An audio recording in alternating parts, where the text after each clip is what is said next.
All right, guys, it's time for Brad versus TikTok, where I react to the craziest and cringiest stuff from the Clock app. And today, I'm going to be exposing a TikToker who falsely claimed to be the victim of a hate crime. Buckle up, settle in, and don't forget to subscribe, like, comment, yada yada yada, because this is going to be a crazy one. I just got fired for being hate crimed. Listen up and buckle up, because this one will knock your socks off. So I showed up to work. It was going to be a good day. I had the work besties on the clock and I was feeling it. It was good. I walk in, my first customer of the day. She had dark hair, big back, about 50, maybe 45. And she was looking at the fragrance. It's JCPenney, the beauty. So that little fragrance area, like behind the register, is where she was. And I walked over there. Her husband was about 20 feet back, kind of outside of the fragrance or beauty area. And I didn't talk over them or anything like that. I just kindly said my usual. I was like, hey, if I can help you find something specific, just let me know. And she, like, rudely just goes, I'm talking to my husband. Thank you. So I was like, okay, girl. Okay, just cutting in here to say I do have sympathy for people who work in customer service because people can be really rude and I wouldn't have the patience for it personally. So that does sound kind of rude. So I took a step back. I went over to jewelry where one of my work besties is, and I was just like, hey, like right now I have like this rude customer, quietly, like there's no way anyone could have heard me. And she was like, no way. So she walked with me back into beauty, and we were just like spraying fragrances, kind of just picking up a vibe. And she was behind me, my back was facing towards her, and my work friend that works in jewelry was like, yeah, she was giving you like dirty glares, looking you up and down. The energy is not good. Like, she was like, girl, no, they are not. And so she walked back to jewelry and I left her alone. I left them both alone. And now I was on the other side of beauty, in between jewelry and beauty. And they turned the corner and she was holding a fragrance box with the alarm tag still on it. And, you know, we have to check that out as beauty associates. There was no other beauty associate in beauty at the time. So I was like, okay, girl, I'm going to have to check you out. So I kindly was like, hey, I see you have a perfume. I can check you out in beauty. There's no one over here. And she cuts me off. She's like, I'm going to check out at the front. Oh, excuse me. She goes, I'm going to check out at the front. What, do you need to follow me up there? And I was like, just offering. And she was like, here, take it. I'll go somewhere else. So this lady's energy was so crazy. I was just like, yeah, probably best you go somewhere else. She did not like that. She did not like that. No, she did not. She started walking away and stopped, turned around back towards me, and I was just done with the conversation at this point, but she turns back to me and goes, like, yelling at this point, like her tone goes up 10 notches, and she's like, you need to go somewhere else looking like that. And I was like, looking like that. This is where Kash's mouth kind of took over Kash's Uh-oh. brain. She wasn't gonna look like Sully and Mike Wazowski had a baby and not get told what I told her. So I said, and you look like you're from Monsters, Inc. And you look like you're from Monsters, Inc. is what I said. A Disney movie.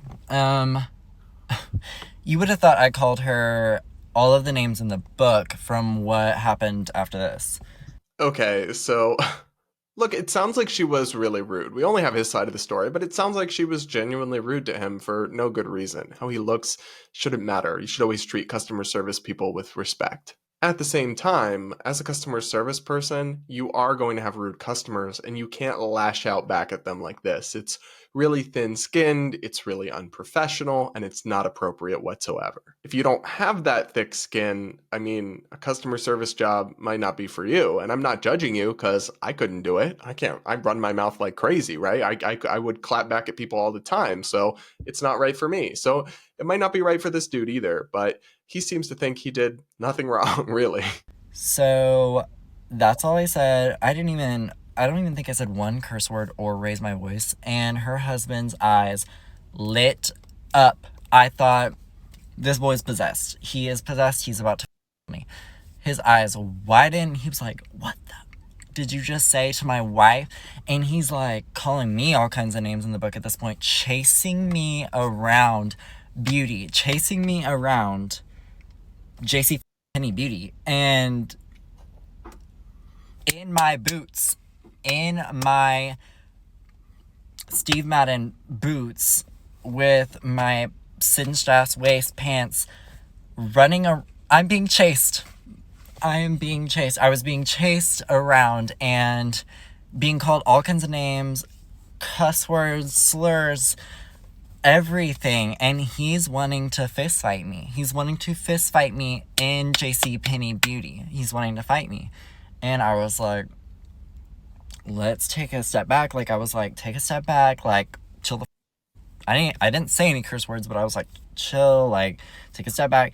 He's like, no, whatever. And that's when my coworker finally is in the department, and she's like, she's shaking. She was about to say something, and then finally, store manager, I guess, was just walking around, saw it, came in, which I don't know how you could miss it. I was being chased. Okay, this part sounds dramatic to me, to say the least. He didn't assault you. If he did, you would have been assaulted. What does this mean? You're being chased. I'm imagining you like flitting around in your boots.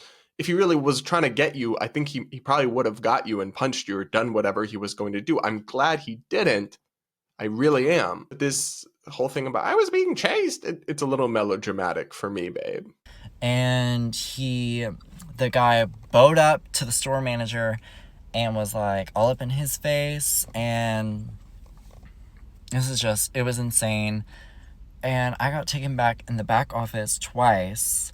I told the store manager my side, and the second time, I guess, the customers, as soon as they left in their rampage, told corporate on me, and corporate didn't even hear my side, and I got pulled into the office a second time, to say that I'm the one being terminated. Well, what do you mean I'm the one? They can't terminate the customers. They don't work there. I was terminated for what? I was terminated, I guess, for calling a big bad bitch a Monsters Inc. character. Like, and I'll say it again, like, excuse me, what? Like, did you just want me to not be an associate and help and not stick up for myself when push came to shove? Like, so here's the thing that's wrong. I'm not saying you can't stick up for yourself, but I am saying you shouldn't, and I understand why a company would fire you for this, lash back out at the customer. What you could have said to stand up for yourself would be, ma'am, you're being disrespectful. I'm trying my best to help you here. I can go get a manager, but I'm going to ask you to treat me with respect, and if you're not willing to do so, please leave the store. If that's all he had said, I'd be 100% on this guy's team. I'd be defending him if corporate got rid of him for that. But when you lash back out at a customer and you insult them and demean their appearance, that's unprofessional. That's not how a customer service employee should ever behave themselves. So while I am sorry these people were crappy to you and it's not okay, I'm not surprised that you got fired, and ultimately, from what you've said so far, you have yourself at least in part to blame. What? Not me, I wasn't the one. She tried the wrong bitch.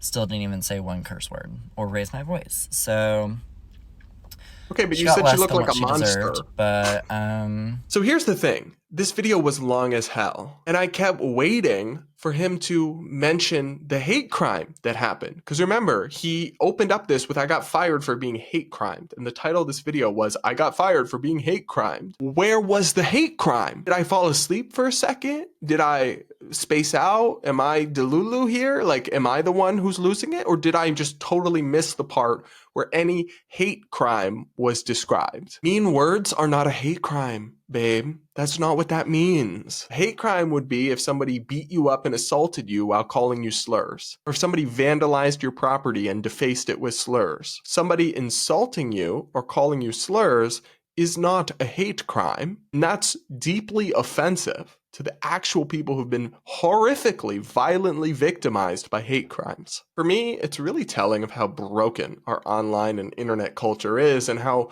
we valorize victimhood over truth.